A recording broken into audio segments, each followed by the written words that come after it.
ඊළඟ උපදී සම්පත්තිය කියන්නේ ඔබ ලස්සනයි, ඔබ ස්වරූපී, ඔබට යම් වස්තුන් දේවල් තියෙනවා. මේ තියෙන තත්වයන් හිමි වෙලා තියෙන්නේ ස්වභාවිකව. ඒ පවුල පොහසත් කියලා හිතන්නකො. ඒ රටම පොහසත් කියලා හිතන්නකො. එතකොට දන් නොදී තිබුණත් මහා දුප්පත් බවක් නේ. කණ්ඩම නැති වෙන්නේ නේ. ඒකට හේතුව කර්ම විපාක වලින් එයා කණ්ඩ බොණ්ඩ ඉන්න හිටින්න තැප හම්බෙන්න ඕන උරුමයක් තිබීමම නෙවෙයි.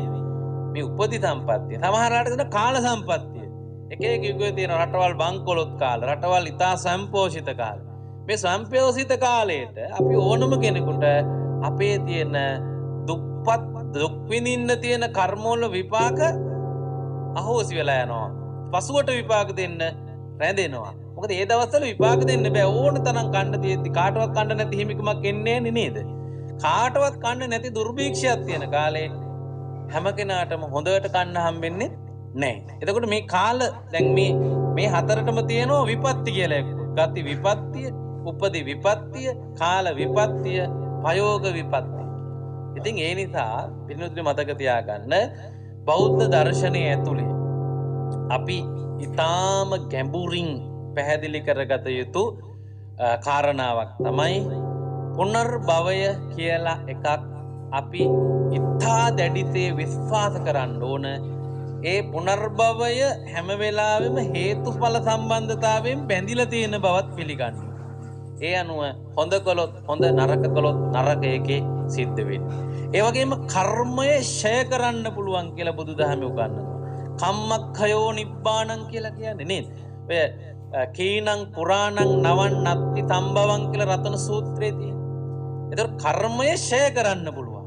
අහෝසි කර්ම කියලා කර්ම වර්ගයකුත් තියෙනවා. යලි ඉපදෙන්නේම නැති වෙන්න කර්ම ඡය කිරීමකුත් බෞද්ධ දර්ශනයේ තියෙන. තමයි නිර්වාණගාමී මාර්ගය. ඒක තියෙනවා ඔබ අවිද්‍යාව ප්‍රහීන කළොත් පින්වත්නි, අවිද්‍යාව ප්‍රහීන කිරීමට සාපේක්ෂව සංකාර හටගන්නේ නැහැ. ප්‍රතිසන්දි හටගන්නේ නැහැ. ඔය කී උපාදාන හටගන්නේ, භවය හටගන්නේ. ඒ නිසා ඒ සියල්ල නිරුද්ධ වෙනවා කියලා. ඒ නිසා අපි මේ වෙලාවේදී පින්වත් ඔබට ඊටාම කරුණාවෙන් මතක් කරනවා, කියන්නන් කෙසේ කීවත් කියන්නාගේ තත්වයේ ස්වરૂපේ කොයි වාගේ වුණත්, එයා මොන වාගේ ප්‍රසිද්ධ වුණත්, මොන වගේ පොත් ප්‍රමාණයක් ලියලා තිබුණත්, මොන පොතේ තිබ්බත්, මොන කෙනා කිව්ව එකක් කියමින් කිව්වත් ශ්‍රාවක අපි ඊටාම ඥානවන්ත වෙන්න ඕන. ඒක ත්‍රිපිටක මූලාශ්‍රය තියනවාද කියලා බලන්න.